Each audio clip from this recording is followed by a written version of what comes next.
Let me read you a section from Alan Watts' book, The Book, on the taboo against knowing who you are.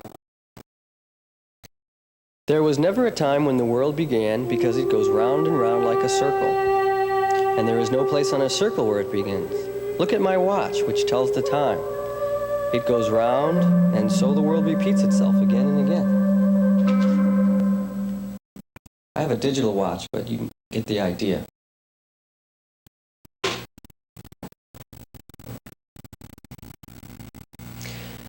But just as the hour hand of the watch goes up to 12 and down to 6, so too there is day and night, waking and sleeping, living and dying, summer and winter. You can't have any one of these without the other, because you wouldn't be able to know what black is unless you had seen it side by side with white, or white unless side by side with black. In the same way, there are times when the world is, and times when it isn't. For if the world went on and on, without rest forever and ever, it would get horribly tired of itself. It comes and it goes. Now you see it, now you don't. So because it doesn't get tired of itself, it always comes back again after it disappears. It's like your breath. It goes in and out, and if you try and hold it in all the time, you feel terrible. It's also like the game of hide and seek, because it's always fun to find new ways of hiding and to seek for someone who doesn't always hide in the same place.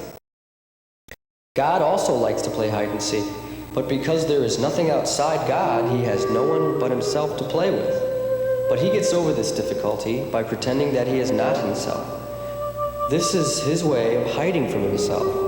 He pretends that he is you and I and all the people in the world, all the animals, all the plants, all the rocks, and all the stars.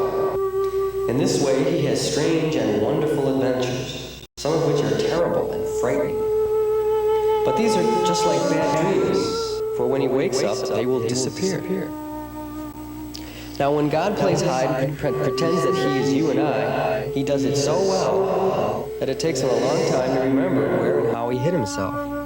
But that's the whole fun of it, just what he wanted to do. He doesn't want to find himself too quickly, for that would spoil the game.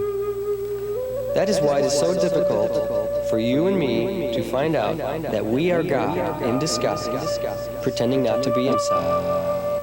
But when the game has gone on long enough, all of us will wake up, stop pretending, and remember that we are all one single self. The God who is all that there is and who lives forever and ever. Of course, you must remember that God isn't shaped like a person. People have skins, and there is always something outside our skin. If there weren't, we wouldn't know the difference between what is inside and outside our bodies. But God has no skin and no shape, because there isn't any outside to him. The inside and outside of God are the same, and though I have been talking about God as he and not she, God isn't a man or a woman. I didn't say it because we usually say it for things that aren't alive. God is the self of the world, but you can't see God for the same reason that without a mirror, you can't see your own eyes. And you certainly can't bite your own teeth or look inside your head. Your self is that cleverly hidden because it is God hiding. You may ask why God sometimes hides in the form of horrible people, or pretends to be people who suffer great disease and pain. Remember first that he isn't really doing this to anyone but himself. Remember too, that in almost all the stories you enjoy, there have to be bad people as well as good people, for the thrill of the tale is to find out how the good people get the better of the bad. It's the same as when we play cards. At the beginning of the game, we shuffle them all into a mess, which is like the bad things in the world. But the point of the game is to put the mess into good order, and the one who does it best is the winner. Then we shuffle the cards once more and play again, and so it goes with the world.